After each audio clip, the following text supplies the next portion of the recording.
Wolves and wolf imagery are incredibly popular in modern heathenry and among other adjacent communities.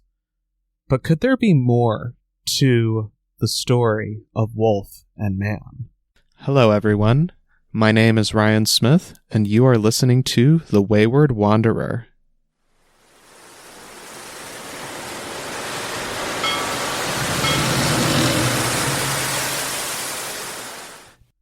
Now, before I really get started, no, this is not going to be me just talking for an hour about examples of wolves in Nordic mythology. There are certainly some interesting examples to get into, but I think those are, in this instance, as a starting point for a much larger conversation about humanity, ecology, and colonialism.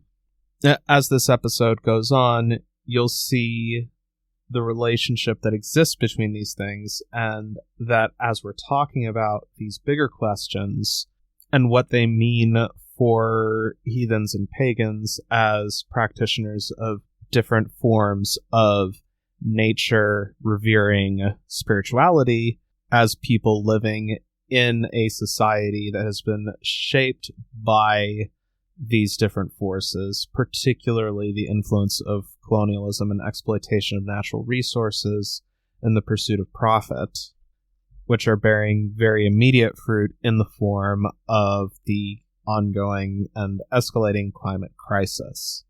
Now, how I'm going to get into this is I'm going to sort of break things down based on broader, subcategories and subheadings of this discussion.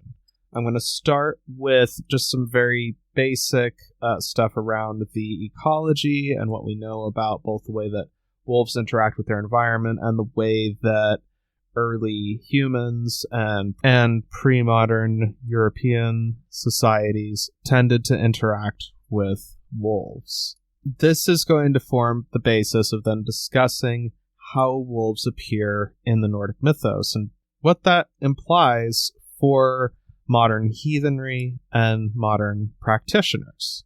As much as there is some interesting and valuable perspectives that exist within these different stories, as we'll get into, it is also important to reevaluate these perceptions based on the best available information on the topic.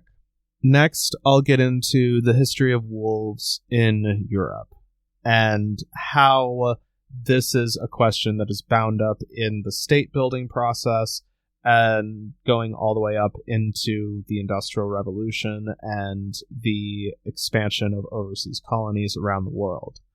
Part of this will also include a brief little tour through some of the different examples of folklore that show the way that these ideas sort of became culturally internalized.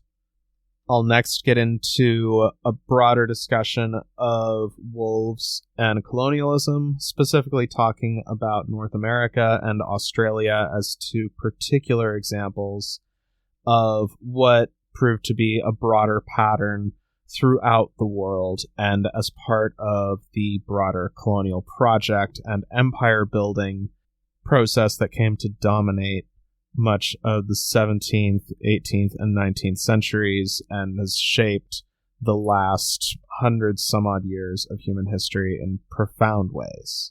This is also going to include some discussion of the whole alpha wolf, omega wolf, all that kind of stuff, where that comes from as sort of a tail end to all these things. Before then, wrapping things up and bringing things back around to what does this mean for the practitioner, both in terms of what wolves come to represent in their practice and more generally what this says about modern society's relationships with the natural world and ways that we may want to consider approaching the world around us, especially in a time where the actions of modern society are dramatically reducing this planet's ability to sustain life as we know it. You may find, after listening to this episode, that the pattern of what was visited out on wolves also closely mirrors what happens to many other species under what scientists are referring to as the sixth great mass extinction, and even shares some parallels with the treatment inflicted on indigenous peoples in the Americas, Australia, and other parts of the world. The best place, I think, to kick things off is looking at the ecological perspective. This is particularly because, as someone who does a more revivalist influence practice, and particularly radical practice, it's important to take the factors that were facing the people and influencing their circumstances into account as much as what survives in the mythos, in source material, and other similar places. Material conditions can, after all, often help explain why peoples adapted and developed the way that they did. To really understand this ecology, particularly from the perspective of the relationship between wolves and humans living in similar climates and ecosystems, we have to go way back in time. And when I'm saying way back, I'm talking around 30,000 years ago, back before the end of the last great ice age, in what is very comfortably called the Stone Age. And I'm going about this far back because this is when the first evidence popping up of humans domesticating wolves as some of the first dogs. There were many theorized reasons for this. To summarize, the most important was that dogs and wolves, like humans, use a very similar method of hunting that is known as persistence hunting. What this means is the predator, whether this is a group of early human hunter-gatherers or a pack of wolves in the wild, will seek out the most vulnerable and easy possible prey animals, which usually tended to be more the elderly, the sick, and other members of the herd that would be more vulnerable to predators. They would separate the animal from the herd, and then they would pursue it until the animal collapsed from exhaustion, at which point the hunters would then move in and finish off the animal and then, take it away. In the case of humans, this was possible because human beings have, compared to a lot of other animals, a fairly energy-efficient way of maintaining a decent, steady pace of movement on land, and a very efficient perspiration system that makes it possible for the body to cool itself down and not to overheat or exhaust themselves. Persistence hunting was what made it possible for early humans in Africa and then spreading across the rest of the world to do things like bring down a significantly faster antelope, because all they have to do is just keep running long enough for the antelope to be worn out. It doesn't matter that the antelope runs a lot faster in short bursts. And wolves and the canines that were first domesticated as dogs also operate in a very similar hunting pattern. This is something that is shown by zoological research and observation of wolves in the wild that show them deliberately picking off specific members of the herd to sort of peel them away and then pursue them, with some observations even of wolves being able to effectively trot more or less endlessly at, a nice solid 5 miles an hour. Not enough to catch a sprinting deer in a dead sprint, but more than enough that eventually that deer is going to get tired and then the wolf can catch up. This form of predation also encourages different forms of ambush tactics. So, as I'm going through this, you can probably start seeing where you can see points of contact as well as conflict between these two species. Both occupied a very similar ecological niche as an apex predator and as a persistence-based hunter. This also meant frequently that, as is observed with wolf packs, as well as theorized regarding early human hunter-gatherer groups, meant that a significant amount of land area was necessary for these different groups to sustain themselves. The result was early on a combination of conflict in the form of competition over prey animals, and sometimes directly, sometimes in losing out to prey due to the other species getting there first, as well as some of the first attempts at domestication, which on the side of the wolves probably boiled down to, hey, this is a lot easier than having to chase the thing down by myself. And on the human side was more or less also, hey, it's a lot easier to just share some food with this guy and not have to chase this down myself.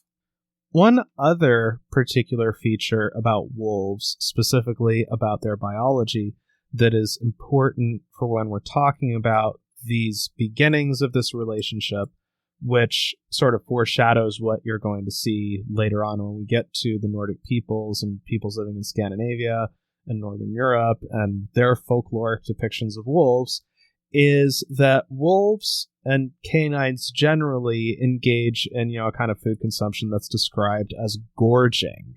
Anyone who has or has ever had a pet dog could tell you about dogs just absolutely devouring whatever food is put in front of them. Even if they've just eaten a whole bowl, they'll still be ready to go and keep eating. This is a throwback to how wolves' digestive systems work in the wild. In the wild, wolves can often go for up to a week without bringing down a major kill. This means that food can often be scarce, and it is necessary to get as much energy out of each kill as possible. Wolves also, unlike other animals like big cats, don't have the same options for doing things like removing their prey and their kills from a potentially vulnerable spot where other animals, carrion birds and stuff, could take their recent catch away from them. The evolutionary solution to all these problems is that whenever wolves bring down a kill, the pack will eat absolutely everything they possibly can and completely strip the animal clean. This is, again, an adaptation that is a reflection of the circumstances broadly facing the species, but it's kind of easy to see where some of the tropes that will come up later on when we're talking about mythos, folklore, and all that other fun stuff come from. This makes a great place for transitioning to the way that wolves are depicted in the surviving Nordic mythos. One of the most central features of wolves in surviving source material and folklore is their association with hunger. Something that, based on what I just described about the adaptation of gorging, makes a certain amount of sense.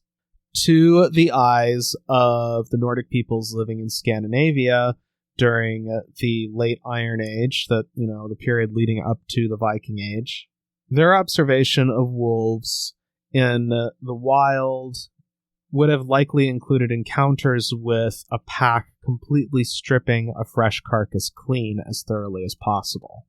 Wolves are also used as a metaphor, not necessarily for big, ferocious warrior people, as a lot of white nationalist pricks love to do, but as a metaphor and a kenning for exiles, outcasts, and bandits. People who were seen as living a lean and hungry life on the edges of existence, snatching away at whatever scraps they could get and preying on those who are part of, honest, law-abiding communities. There is also, on the flip side, the Ulfhendar, which literally means the wolf men, who were said to be something similar to the berserker cults, but with a focus on channeling the power and ferocity of the wolf as opposed to channeling that of the bear. It's also worth pointing out there's evidence of the possibility of a boar-oriented cult, but available literature is a bit sparse on that because, for the most part, the main evidence is things like some carvings and reliefs on jewelry and other bits of metalwork. The best examples of mythic wolves are Odin's wolves Geri and Freki, the great wolf Fenrir, Garm, the great hellhound, and the wolves Hati and Skull. All with the exception of Odin's wolves are, shall we say, very ill-fated. The least bad of them, at least in terms of their depictions, would be Freki and Geri, the two wolves that are said to sit before Odin's throne at all times. Neil Price has argued that it is possible that these may be two of his four Fylgja, with the other two being Hugin and Munin, though these could also be independent entities with close relationships to Odin. Their names are translated as the Ravenous or the Greedy One. They are said to consume any food that comes before them and protect Odin from danger. The next most well-known of the wolves in Nordic mythos is the Fenris wolf, Fenrir. Fenrir was a child of Loki by way of Angrboda, the troll queen, and was raised in Asgard by the god Tyr, since none of the other gods could approach Fenrir because the wolf's appearance was so fearsome and frightening. As Fenrir grew older, the wolf's appetite grew greater, until the wolf became so massive that when Fenrir opened his jaws, they stretched all the way from the ground to the edge of the sky. Fear that Fenrir's appetite would drive the wolf to soon devour everything in existence drove the gods to find a solution to the perceived problem. This is what then led to the binding of Fenrir by Tyr and the sacrifice of Tyr's hand. Once again, as was the case with Geri and Freki, as well as with the folkloric examples, as well as the linguistic references, shows this common theme of hunger, greed, and consumption as being closely associated with wolves, and also as this being a particular driver of danger and scarcity. Then there's Garm, Hati, and Skjold, all of whom come up during Ragnarok, particularly in the Voluspa and in the Prose Edda. Garm, the Hellhound, Hell 1L, suggesting his association with death and that he does live in the environs of Helheim, will break loose and kill the god Tyr during the battles of Ragnarok. Hati and Skjold, whose names mean hate and greed, are said to be eternally chasing the chariots of the sun and moon, and at Ragnarok will catch up with their prey and devour them. There is, of course, something very poetic about the light of the world being consumed by hate and greed. And if, that doesn't jive with your particular right-wing interpretation, then, facts don't care about your feelings, bro. Point is, consistently, these images and themes of hunger, danger, also of ferocity, are consistent features. And there's understandable ecological reasons that explain why these features in particular are ones that are going to be the most present and most exaggerated. This understanding of wolves is generally a pretty far cry from the much more romanticized image that you generally see in pagan circles, broadly speaking, as well as in adjacent New Age spaces, and in heathen spaces in particular. Real talk, the fact that I have an image with a wolf tattooed on my right arm is, partly because I was sort of much more in that headspace when I got it almost a decade ago. Actually, maybe longer than that, but that's making me do math, and I don't want to do math in this episode. It also, however, isn't completely a totally consistently negative black and white portrayal, which is a tendency that shows up in some very particular reconstructionist spaces. There's, for example, one lengthy essay by one Carl Siegfried that lands very heavily on this wolves represent great danger and evil side of the spectrum.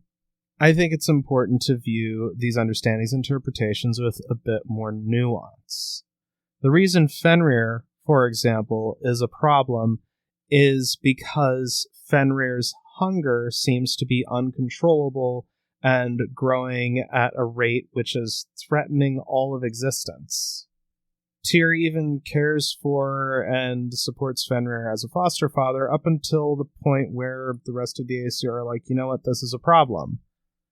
And it's also important to point out, particularly in the Fenrir story, as is related in the Prose Edda as well as in some other sources, Fenrir is then described as swearing deathly vengeance upon Odin for betraying and tricking him in this fashion.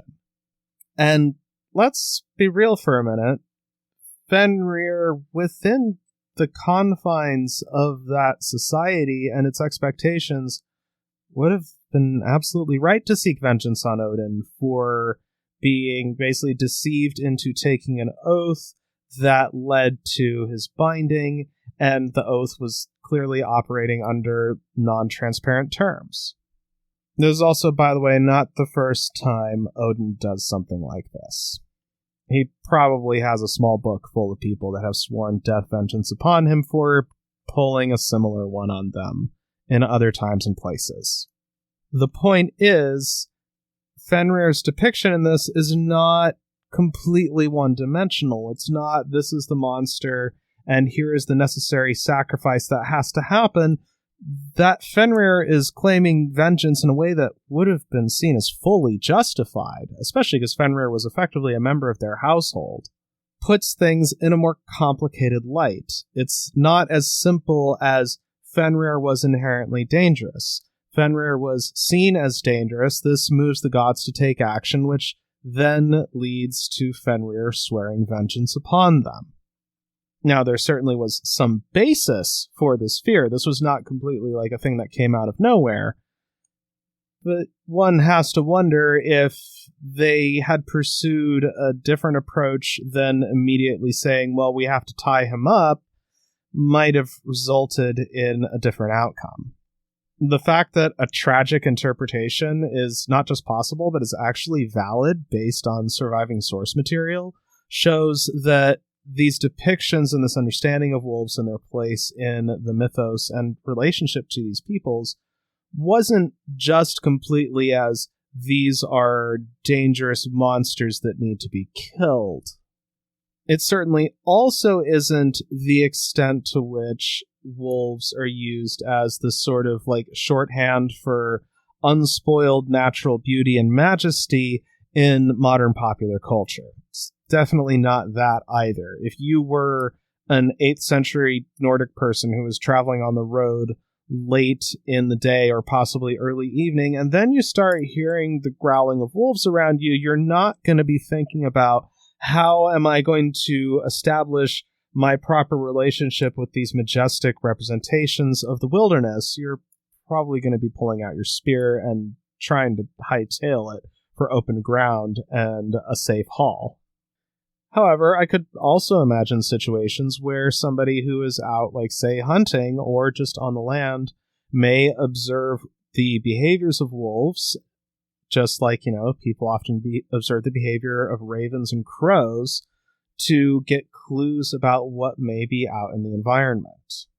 And even with these fearful, frightening associations, and particularly associations with greed and hunger, there is a certain underlying respect for their power and ferocity. Wolves, like the Jotnar, are not simply agents of chaos or dangerous monsters lurking at the edges of the civilized world. They are their own thing that represents their own particular set of tropes and ideas that serve as shorthands for very specific things that tend to be ill-fated, but are not always so. And just because something is or is presented as a wolf in the source material doesn't necessarily mean that it is automatically a black and white condemnation of what is being depicted. However, it also certainly is not anything like the kind of depictions that you see in particularly white nationalist and folkish spaces, where it could make an extremely dangerous drinking game to, take a slug every time you find a folkish group that calls itself Wolves of something or other, starting with the Wolves of Vinland going on down. There's probably, faster ways to get to alcohol poisoning, but, let me know what it is when you can think of it. What's important here is that while there are seeds of what would develop centuries later, there still is something that's a bit different from what you start to see emerging in medieval Europe, and then particularly as you get into the age of colonization and the just unbelievable levels of destruction, ecocide, and genocide that came with that epoch of human history. Wolves in medieval Europe were frequently depicted as very much more on the dangerous beings on the edges of settled society. You see professional wolf hunters and deliberate wolf hunting expeditions, and a lot of this is because as more land is coming under cultivation, and there were elements of this as well in Scandinavia, you see increasing instances of conflict between humans and wolves because there's now more livestock like sheep and cattle and pigs and stuff like that that are living in what used to be the hunting territories of the wolves. And to be quite honest, if you have to choose between a cow that's just on the other side of a fence or separating a deer from their herd and chasing it for miles and miles, the cow is probably the tastier meal. So you start seeing this sort of escalating conflict that also comes with the increasing deforestation of Europe during this period.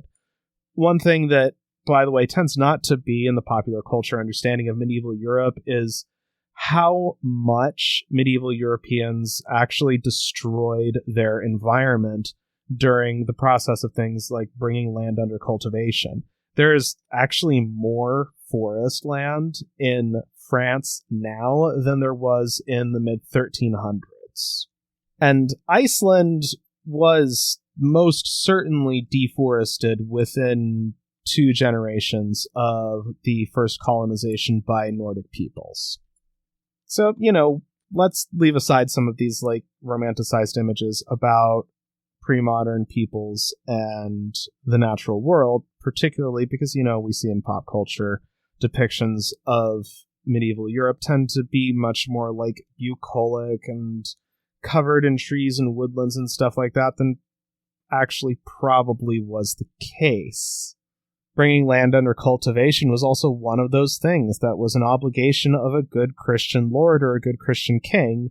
And, if you could do something like clear away a huge swath of wood or drain a swamp or something like that, then that's land you can give as a reward to your followers and your supporters, as well as land that you can cultivate and eventually tax.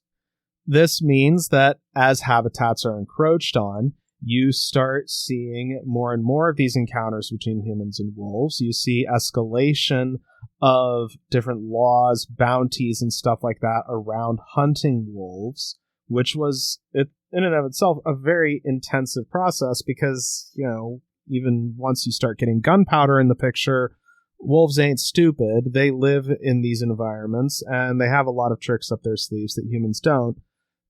After all, there was a reason that back before the end of the last ice age, that humans reached a sort of symbiotic relationship with some subspecies of the same group of animal. There were even breeds of dog, like the Irish wolfhound, that were specifically bred and cultivated for the purpose of hunting and killing wolves. This all gets even more fun when we get into the Reformation and the Counter-Reformation. Now, this is something that generally is important to emphasize, but a lot of modern attitudes about things like gender roles, relationships to the natural world, relationships to land and commodities, and the first, recognizable social structures that we still have similar examples of today, all come out of this period. One thing that's often surprising to people when they read up on things like gender roles and like gender norms in medieval Europe is that, surprisingly enough, even Christian Europe had better attitudes about women, hadn't quite yet institutionalized the deliberate persecution of gay men, although you certainly could face legal proceedings if you were the bottom. Lesbian sex, by contrast, was something that, as far as available sources show, seemed to have just sort of blown their minds, starting from the place of them going, how does? Because sex means penetration, right? And there's no penetration, so it's not sex, right? Kind of thing going on. And there's even this one particular court case that one of my medieval history professors brought up of where the accused was a cross-dressing man who was the bottom in the relationship, and the judges just had absolutely no idea what to do with that one, because as far as they were concerned, this looks kind of sort of like an approved heterosexual relationship, but not, and not saying that things were tolerant or enlightened by any standard, but it's worth pointing this out because attitudes got worse going into the Reformation and Counter-Reformation, because you start seeing this escalation of religious and sectarian conflict, as well as some of the first nationalistic wars between the different European powers. This means things like producing lots of young, healthy boys, and also girls to make more young, healthy boys is in the interest of the state, because you need young, healthy boys to conscript into the army and send off to their deaths in the name of the glory of the king. This is when you start to see the folkloric depictions start to shift more in the direction of wolves being almost like agents of the devil, and going from, dangerous and things on the fringes to something that, and, something that was actively hunted, to something that really needed to be exterminated as a representation of Satan on Earth.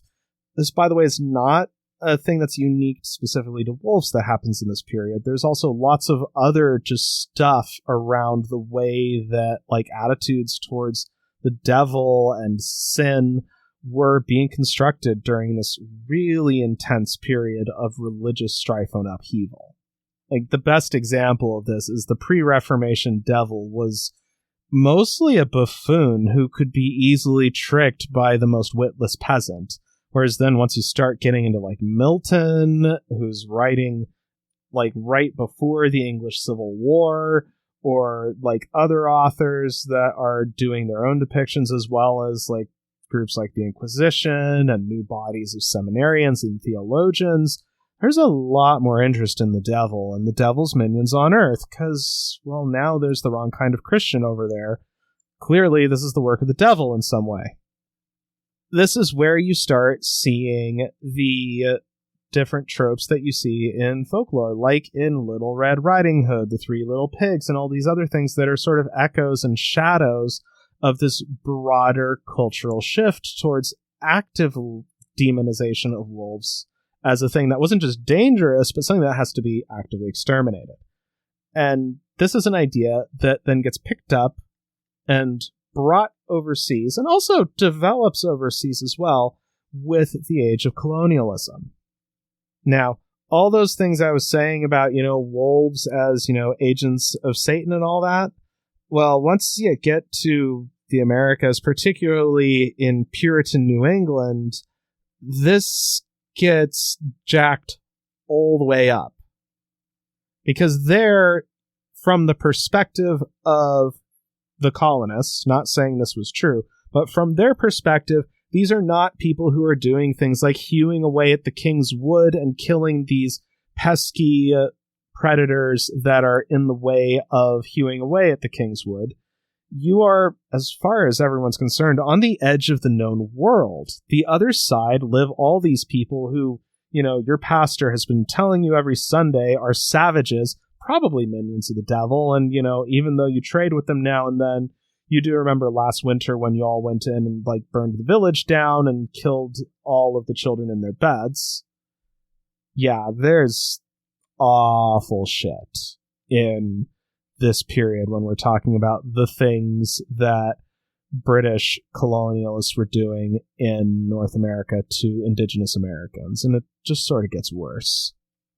So for these colonists, this was a situation that was significantly, probably much more psychologically stressful and intense, because it's not just these are animals that are, somewhat justifiably, if you're keeping livestock, seen as a threat to your livelihood.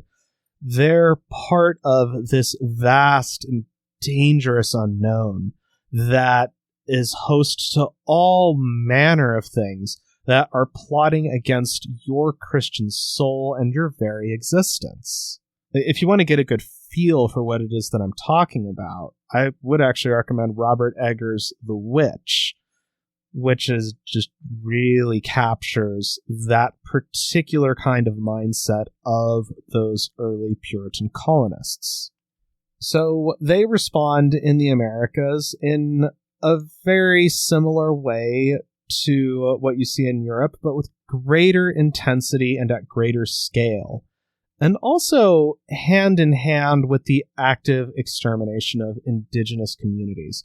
In fact, you even frequently kind of see these comparisons being made in surviving literature from the period that leaves it very clear that the way that some of these people who were doing these things viewed the indigenous inhabitants of North America was as dangerous animals in need of being put down. And this imagery of wolf as a dangerous, almost satanic monster is something that seeps into the justifications and logic around what was done to indigenous peoples. Now, this is not to say European folklore about wolves, therefore racism and colonialism. This is one piece of a much bigger puzzle. But it is an important piece that really illustrates the extent to which there was both thorough dehumanization of the peoples on the receiving ends of what were basically extermination campaigns, and the treatment of these animals in their natural environment by colonists who were, doing the same things as was happening in Europe, but at much greater scale and speed. Organized, deliberate wolf hunting was something that really reached its fever pitch in North America going into the later part of the 19th century when railroads were actually crisscrossing the continent, making it possible for, big game hunters and others to really get deep into previously inaccessible parts of the continent. And they pursued wolves with vigor and ferocity of their own. Many state and territorial governments offered bounties for wolf hunters and would pay out in exchange for pelts that were brought back in as proof of the wolves being eliminated. The result was, like in Europe, the effective extinction of multiple species of wolves across the vast majority of their range. And while this was not as complete as what happened in Europe, where conservation efforts are seeing wolves being slowly reintroduced, and now there's an estimated 12,000 across the entire continent, it nonetheless represented a very deliberate campaign of extermination of a very particular species that was perceived as a threat to expanding interests, to settlement, to colonization, to bringing land under pasture. And, this also goes hand in hand with things like, the near extermination of the buffalo and many other species that were once vital parts of the North American ecosystem. A similar campaign was waged in Australia, where there was also horrendously genocidal practices carried out against indigenous peoples. Like, for example, the literal extermination of every indigenous person in Tasmania, where all the settlers on the island, along with local troops and longmen, just sort of went arm in arm and made a firing line that marched across the island and killed everybody they found until they got to the other side. The same thing was done with the now extinct Tasmanian wolf, also known as the thylacine. an animal that's particularly unique because it is a marsupial wolf, or at least was, before it was basically hunted into complete extinction across all of Australia. The last known Tasmanian wolf died 85 years ago as of September 2021. You can find a 1935 clip of this last surviving example of the species if you want an idea of what it is I'm talking about. But, this is another example of what was seen as a wolf-like predator, also referred to as the Tasmanian tiger, being targeted for deliberate extermination because it was seen as a threat to the ongoing colonial project happening in the area. The story doesn't end with these campaigns of habitat bioregional elimination of entire species across much of their range. With wolves now safely banished, so to speak, to the fringes of society, you start to see a new sort of permutation on what is then done by society with wolves, where misunderstandings of wolf behavior then become popularized and used as a way of justifying sort of might makes right kind of philosophies and ideas. And I'm talking, of course, of the well-known, very popular, and also very inaccurate alpha, beta, and omega wolf pack structure.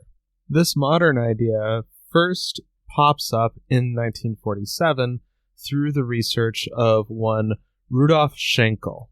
Schenkel conducted research on wolves that were living in captivity at the Basel Zoo in Switzerland. And the conditions that these animals were being kept in was significantly less than ideal, which may have something to do with why he observed the behaviors that he saw. The enclosure where the wolves at the Basel Zoo were kept was an area that was only 10 by 20 meters square, and up to 10 wolves would be kept in this space. What was also significant is these wolves were unrelated adult wolves, who then, living in a suboptimal, overcrowded environment, proceeded to establish a hierarchy of dominance and submission, not unlike what you might see in a prison or something similar, because, compared to the natural habitat that wolves are usually in, being shoved into a 10 by 20 meter square area with at least 3 times as many wolves as they'd be used to interacting with regularly in the wild, it's going to make for very unpleasant circumstances for them, and something that doesn't really resemble their conditions and expectations outside of captivity. This is also something that was noted by subsequent researchers and was also a shortcoming that Schenkel himself somewhat alluded to, where even though he put forward a lot of material on this sort of alpha, beta, omega hierarchy between males and females, with the alpha and the male and alpha female being on the top in sort of the pecking order at the Basel Zoo, he does give some mention to what later zoologists have actually confirmed to be the reality of the situation, of where wild wolf packs consist largely of a monogamous pair and their puppies. Basically something that's a lot more like a family unit than a continuous hierarchy of dominance and submission.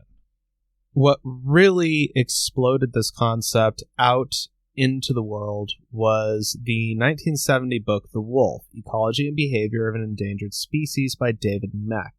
And Meck based his work on the previous work by Schenkel, and this is really where the sort of alpha, beta, omega hierarchy concept gets out into modern society and popular culture in particular. It is worth pointing out that Mech himself has since consistently asked for his publisher to stop printing the book because most of the information in it is outdated and has been disproven by later research and observation. Unfortunately, the book is still being sold because that makes money. What was an unfortunate early career mistake on the part of Mech of reproducing what to him seemed to be the best available literature and information has since become a myth that runs rampant through modern society with a lot of its own particular destructive effects. Pointing to wolves in the natural world for justifying hierarchies based on the use of force, violence, and brutality is not a unique thing specifically to, the discourses and folklore and stuff around wolves. It's probably one of the oldest fallacies there is when it comes to authoritarian ideology, the good old appeal to nature of, well, of course those people should be enslaved. Why? Because they're just biologically predisposed to be enslaved and need to have benevolent white men standing around hitting them regularly so they know what's best for them. The modern alpha omega myth is sort of one of the latest permutations on that, and it is this appeal to the idea of everything is Darwinian competition, dog eat dog, might makes right, and then projecting this onto the rest of society, of basically assuming that market logic at its most ruthlessly competitive is also what's true in the natural world, when actual observation of wolves in their own terms, in their own habitat, living in their family units, don't behave like that at all. And if the hierarchies that are assumed of wolves in popular culture are themselves more a product of putting them in an environment that was not conducive to being able to thrive, what does that say about us and the way we organize society and live our lives?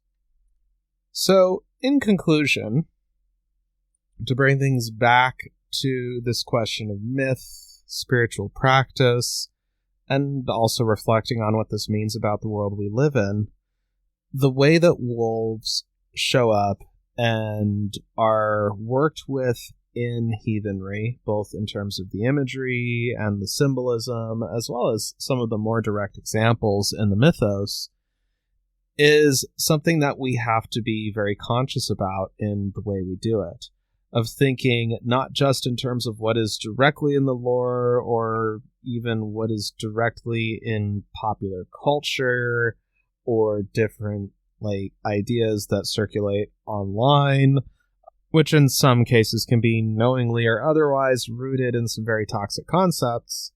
The relationships between modern society and wolves are in many ways a reflection of the relationship between modern society and the natural world. If we, as modern heathens and other pagans as well, are working to build something that is genuinely nature affirming and reverential, then it is necessary to think about what these symbols, what these ideas, and what these histories reflect.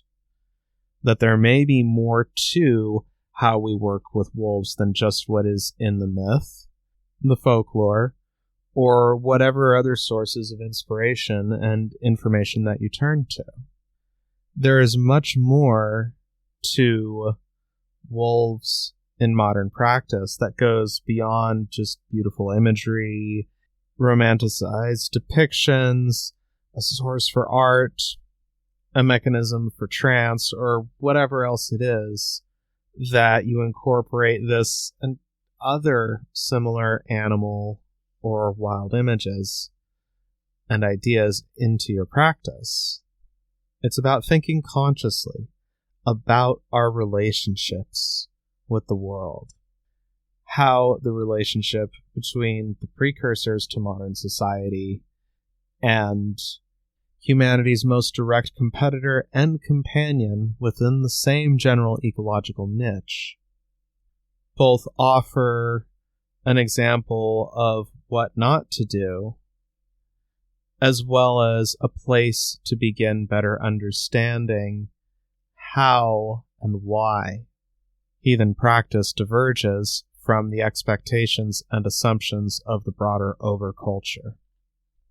The symbolism, metaphor, and associations of wolves within the Nordic mythos are a starting point that, if used in conjunction with what else we know and the circumstances we are facing, can lead to a greater understanding. This particular story can also offer a glimpse of a potential way forward. In places such as Yellowstone National Park in the United States, where wolves were reintroduced into the wild, fairly dramatic ecological rehabilitation has begun in these places. The reason for this is because the reintroduction of wolves soon led to these apex predators hunting deer and other large grazing animals whose overpopulation had led to overgrazing, erosion, and decline in soil quality, particularly in areas around riverbanks. And within only a few years after reintroducing wolves into these places, the different habitats in Yellowstone National Park, along with many other sites of wolf reintroduction, have seen a genuine flourishing as ongoing erosion has been reversed, diversity of plant life has increased, and the remaining local deer population is healthier and putting less pressure on the ecosystems they inhabit. If such rehabilitation is possible in the wake of reestablishing right relationship in these damaged habitats, then maybe there are more places where such recovery and revitalization is more possible than it appears, whether physical, psychological, social, or spiritual. So, this has been Of Wolf and Man on The Wayward Wanderer. If you enjoyed this episode, please head on over to my Patreon. The web address is patreon.com/waywardwanderer. $5 a month gets you early access to all of my podcast episodes, regular updates on my different publications, and when I hit 10 regular patrons, I will start doing monthly patron-only live webcasts and live stream things. I will have fun learning the technology for that. So my first 10 patrons will get to be along for that ride. So please toss in what is basically like buying me a cup of coffee each month. Every little bit helps build for making it possible for me to do more work like this and build inclusive anti-fascist heathen community. So anyway, this has been Ryan Smith at The Wayward Wanderer.